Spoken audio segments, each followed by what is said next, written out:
और आपको लगता है कि मैंने तो जानवर खाया है। नहीं साहब, आपने जानवर नहीं खाया है। वो जो जानवर है उसको आप खा सकें, इसके लिए पहले उस जानवर ने न जाने कितना अन्न खाया है। ये बात आपको समझ में नहीं आती। लोग कहते हैं देखो मैं घास पात नहीं खा रहा, मैं अगर घास पात खाऊंगा तो पेड़ कटेंगे, मैं तो इसीलिए जानवर को खा लेता हूं। और उस जानवर ने क्या खाया है? वो जानवर अपने आप ही बड़ा हो गया। देखो इसमें साफ तुमको दिख रहा है कि जानवर क्या खा रहा है। ज़्यादातर इसमें हम रिसर्च देख के बात कर रहे हैं, ऐसे ही हवा में बात नहीं कर रहे हैं। तुम देखिएगा कि जो खसी वसी है उसको कोई अनाज नहीं खिला सकता, अफोर्डेबल ही नहीं है यार, उसको बेचना है। तो 60 to 80% वो है, इवन 90%, और किसी किसी जगह 99% वो ग्रास एंड फॉडर खिलाया जाता है। तो अनाज का तो यहाँ बात ही नहीं है कि लोग को अनाज खिलाया जाता है। और अगर आप 1 किलो अन्न खाते हैं तो आप बस 1 किलो अन्न खाते हैं। आपने कुछ खा लिया, दाल खा लिया, आपने चावल खा लिया, आपने गेहूं खा लिया, आपने कुछ खा लिया अपनी पसंद का। और अच्छा, 1 किलो अनाज में 1 लीटर तुम्हारा पेस्टिसाइड भी लगता है। और ये डेटा एकदम ऐसा नहीं है कि कोई हवा का डेटा है, एकदम इसके पीछे एकदम ऐसे ईयरली तुम लोग का जो है 3 मिलियन टन्स, 3 मिलियन लीटर नहीं, 3 million tons of pesticide use होता है। और यूएस के डेटा के हिसाब से ऑलमोस्ट 90% रिवर में पेस्टिसाइड की वजह से प्रॉब्लम हो रहा है। एक इकोसिस्टम पूरा डिस्ट्रॉय हो जा रहा है, जिसमें आता है फिश, एक्वेटिक लाइफ, और ये एक और है कुछ। कितना खाया आपने? 1 किलो। अब 1 किलो खाया तो 1 ही किलो खाया।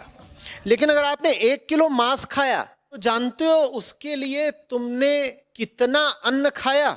1 किलो मांस खाने के लिए तुम 10 से 20 किलो अन्न पहले उस जानवर को खिलाते हो। बहुत ही रॉन्ग डेटा है। पता नहीं सर कहाँ से डेटा ला रहे हैं, क्योंकि तुम कहीं से उठाओ, हम तुमको नहीं कह रहे हैं कि हम जहाँ से उठाएं तुमको वहीं से उठाना है। तुम चेक करो FCR डेटा लिखना तुम चिकन का कितना होता है, 1:2 है, और कहीं कहीं 1.5:1 है। कहने का तात्पर्य ये है कि maximum to maximum 2 kg meat में 4 kg ग्रेन चाहिए। और सर अगर 1 kg का एग्जाम्पल अभी लिए हैं, जैसे कि इसमें बोले हैं कितना अन्न खाया? 1 किलो की बात हुई है, 1 किलो की बात हुई मतलब 2 किलो अनाज, ठीक है। और ये चिकन का बात हो रहा है। और अगर बात करें हम लोग खसी का, तो उसका FCR रेट है 6:1। क्या मतलब है इसका? मतलब कि 1 किलो के लिए आपको 6 किलो खिलाना पड़ेगा उसको। और 6 किलो अनाज नहीं, ग्रास एंड फॉडर, ठीक है। क्योंकि तुम खुद देख रहा है इंडिया का हालत। तुमको लगता है कि यहाँ पे अंबानी का बकरी है जो उसको सब खिलाएगा ये अनाज? मांस खाने के लिए तुम 10 से 20 किलो। डिसअपॉइंटिंग है लेकिन, क्योंकि आचार्य प्रशांत काफ़ी हाई लेवल पे हैं और उनको गलत डेटा तो मेरे हिसाब से नहीं देना चाहिए। तो अन्न पहले उस जानवर को खिलाते हो। जब जानवर 10 से 20 किलो दाना खाता है तब उसका 1 किलो मांस तैयार होता है। इसका काउंटर करने के लिए अब तुमको बताते हैं। तुमको वेगन डाइट में जो सबसे ज़्यादा ये लोग प्रेफर करते हैं, वेगन लोग, वो करते हैं आलमंड मिल्क, एवोकाडो, ठीक है। अब ये दोनों का तुम डेटा निकाल के देखो। अभी तुमको मजाक नहीं कर रहा है, तुम इसमें तुम गूगल पे लिखो आलमंड्स, एवोकाडो और 50 बिलियन बीज BWS, ठीक है। तो तुमको एक सरप्राइजिंग डेटा मिलेगा और एक बहुत ही रिप्यूटेड वेबसाइट से तुमको मिलेगा, गार्डियन करके कुछ नाम है उसका। क्या है उसमें कि तुम्हारा 1 साल में कम से कम 50 बिलियन बीज मरता है। किसके लिए? तुम्हारे आलमंड्स और एवोकाडो के लिए, ठीक है। और अभी और सुनो, अभी वाटर का बात करते हैं, वेस्टेज का बहुत बात हो रहा है, वेस्टेज का बात करते हैं। तुम्हारा एक छोटा सा जो नेल बराबर तुम्हारा आलमंड है जो इतना सा होता है, उसके लिए 4 लीटर पानी लगता है, ठीक है। और जो तुम्हारा एवोकाडो है इतना बड़ा सा, बस एक छोटा सा पीस, ठीक है, उसका न्यूट्रिशन वैल्यू तुम निकाल ही लेना, उसके 400 लीटर पानी लगता है उसमें। और ये सब डेटा एकदम वैलिड डेटा, लिखा हुआ डेटा है।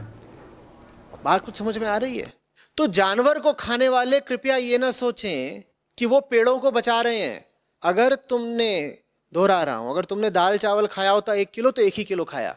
लेकिन यही हमको अजीब लगता है कि एक तरफा डिबेट किया जाता है। फॉर एग्जांपल अभी कह रहे हैं, अब यही सब डेटा अगर हम निकालने लगे चावल, तो मेरे हिसाब से बहुत ज़्यादा बदनाम है, क्योंकि चावल में और भी बहुत सारा डेटा है जो अभी फ़िलहाल मेरे पास अभी हम नहीं रख रहे हैं। 1 kg 1 लीटर पेस्टिसाइड,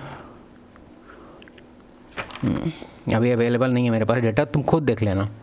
अगर तुमने 1 किलो मांस खा लिया तो वो 1 किलो मांस अपने शरीर में पैदा करने के लिए उस जानवर ने पहले 10 से 20 किलो दाना खाया था, उसको इतना खिलाया गया था, तब जाकर के उसका मांस पैदा हुआ था। पूरी तरह से रॉन्ग डेटा है, पता नहीं कहाँ से डेटा लेके आए हैं सर। मांस ही नहीं, कहा यही है क्या इनका डेटा, एस्टिमेटेड वर्चुअल वाटर। अच्छा वाटर में तो ये हार जाएंगे, वाटर में तो मेरे हिसाब से इनको डिबेट करना ही नहीं चाहिए। और ये मेंशन भी नहीं किए हैं कि जो डेटा निकाल के लाए हैं वो रेफरेंस कहाँ है, कौन किया रिसर्च। कहीं बैठ के कोई खुद दे बना लिया होगा तो हम कैसे मान लें ये डेटा। ऐसे ही डेटा हम पढ़े कहाँ हैं जो हम माने कि ना माने। एस्टिमेटेड पर तो वेरी स्फुट। कहने का मेरा तात्पर्य ये है ना कि ये कोई ब्लैक एंड वाइट का गेम नहीं है कि हम ब्लैक ये वाइट, ऐसा गेम नहीं है। ये ग्रे का गेम है कि कौन ज़्यादा ग्रे है। तो हो सकता है कि इसमें बहुत सारा डिबेट में एनिमल थोड़ा सा क्रुएलिटी के सेंस में या मोरालिटी के सेंस में तुम लोग को लगता हो कि ऐसा बात है, लेकिन 50 बिलियन बीज, पेस्टिसाइड, एक्वेटिक लाइफ वगैरह बहुत सारा चीज़, अभी बर्ड्स वगैरह को कंसीडर भी नहीं किए हैं पेस्टिसाइड वाला। फिर एक लॉन्ग टर्म इफेक्ट आता है तुम्हारा पेस्टिसाइड यूज करने का खेत में, बहुत सारा। उसका तुम्हारा फॉडर जो जलाने वाला है, पॉल्यूशन, एयर पॉल्यूशन, उसको भी कंसीडर नहीं किए हैं। मतलब ये इतना हाईली डिबेटेबल है। तुम ऐसा नहीं है कि आप बोल के ऐसे ही भाग के जीत जाइएगा, नहीं, बहुत ज़्यादा हाईली डिबेटेबल है। और ये ऐसा नहीं है कि बस इंडिया में इस चीज़ के लिए डिबेट हो रहा है, दुनिया भर में हो रहा है। उस जानवर को बड़ा करने के लिए उस पर पानी की भी बहुत खपत हुई थी दुनिया में। अभी हम तुमको बताया ना पानी का डेटा, 400 लीटर इतना छोटा के लिए। आगे बढ़ते हैं, इनका अगला थेसिस क्या है। जान है, चलो वो इल्ज़ाम मान लो, बकरे को भी मारा और बकरे ने कुछ अच्छा डिबेट लाइए। लीले ले रही हैं, उनका मूल कारण मांसाहार है। हम कहते हैं ना कि अरे अरे अरे जंगल से उड़ते जा रहे हैं। अक्सर इस तरह की बातें तुमने सुनी होंगी कि प्रतिदिन न जाने कितने फुटबॉल मैदानों के बराबर, कितने फुटबॉल, 40 फुटबॉल मैदानों के बराबर जंगल काट दिए जाते हैं। उनमें से अधिकांशतः तो ब्राज़ील में जो अमेज़न के जंगल हैं वही काटे जा रहे हैं। तुमने कभी सोचा है कि इतने जंगल काटने क्यों पड़ रहे हैं? कभी विचार किया है? ब्राज़ील का ही उदाहरण ले लो, बताओ क्यों काटने पड़ रहे हैं? वो जंगल इसलिए काटने पड़ रहे हैं ताकि उन जंगलों को काटकर उस जगह पर खेती की जा सके। खेती क्यों की जा रही हो? खेती इसलिए नहीं की जा रही है कि वो वहां जो खेती की जाएगी उससे जो अन्न पैदा होगा वो शाकाहारियों के पास जाएगा, इस भ्रम में नहीं रहिएगा।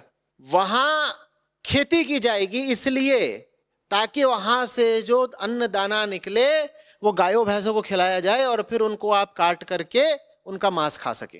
अब इस डेटा पे हम कुछ कमेंट नहीं कर सकते क्योंकि इसके रिगार्डिंग कोई रिसर्च नहीं है मेरे पास, लेकिन हम करेंगे तो 100% हम कॉन्फिडेंट है कि इनका डेटा रॉन्ग निकलेगा। मतलब फुली रॉन्ग नहीं निकलेगा, लेकिन क्योंकि इनका पुराना पास्ट रिकॉर्ड हम देख लिए हैं, एक तरफा जाते हैं भाई साहब, तो 100% हम श्योरिटी के साथ बोलते हैं कि जो कह रहे हैं सच्चाई निकलेगा उसमें। ऐसा नहीं है कि जो बोल रहे हैं सच्चाई निकलेगा उसमें से, लेकिन उतना नहीं निकलेगा जितना ही कह रहे हैं। यही मेरा 100% बिलीफ है। पशुओं की, पक्षियों की पेट तंग वो क्यों खत्म हो रही है? इंसेक्ट और ये सब का तो बात ही नहीं कीजिए क्योंकि पेस्टिसाइड का डेटा मेरे सामने पड़ा हुआ है, तो मेरे हिसाब से इस डिबेट में तो आप मत पड़िए। तुमने जंगल काट डाले ताकि वहां, चलो कोई बात नहीं, अभी हम भी पूरी तरह से प्रिपेयर नहीं है आगे वाले डेटा को लेके। मेरे पास जितना कागज़ था उतना तक काम किया, अब इससे ज़्यादा हम फॉल्स डेटा पे हम नहीं ज़्यादा बोल सकते हैं। हमको खुद नहीं, मान लो डेटा नहीं रहेगा तो हम क्या बोलेंगे, कहेंगे कि सर गलती बोल रहे हैं, ये कोई अच्छा बात नहीं हुआ।